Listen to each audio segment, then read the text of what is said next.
السلام علیکم ورحمۃ اللہ وبرکاتہ۔ حاضرین ناظرین، آنے والے سال یعنی 2026 میں جو حجاج کرام حج پہ تشریف لے جائیں گے، ان کے لیے سعودی عرب کی جانب سے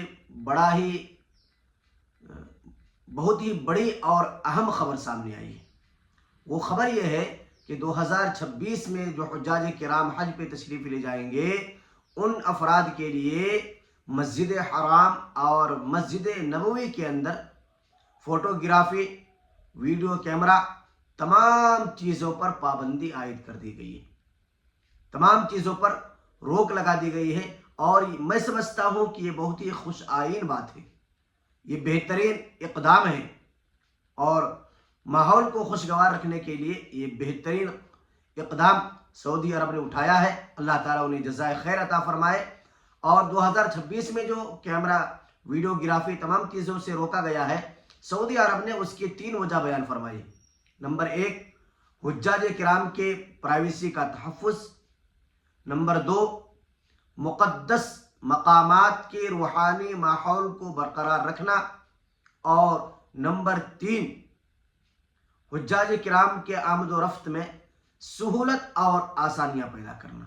تو یہ 3 وجہ کی بنیاد پر 2026 میں جو حجاج کرام حج پہ تشریف لے جائیں گے، ان کے لیے مسجد حرام اور مسجد نبوی کے اندر فوٹوگرافی، ویڈیو کیمرہ، تمام چیزیں ممنوع قرار دے دی گئی ہے اور تمام چیزوں سے روکا گیا ہے، اور یہ بڑی خوش آئین بات ہے۔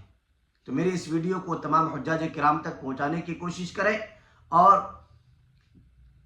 کیا ہی اچھا ہوتا کہ یہ ہمیشہ کے لیے یہ پابندی عائد کر دی جاتی، ہر اس فرد کے لیے یہ پابندی ہوتی جو مسجد حرام اور مسجد نبوی کے اندر جاتے ہوں۔ ہمیشہ کے لیے اگر یہ پابندی ہو جاتی تو اور بہترین اچھا ہوتا۔ اللہ تبارک و تعالی مجھے اور آپ کو مکہ مکرمہ، مسجد حرام اور مسجد نبوی کی جو ہے دل کے اندر حقیقی محبت اور حقیقی لگاؤ عطا فرمائے۔ آمین۔ السلام علیکم ورحمۃ اللہ وبرکاتہ۔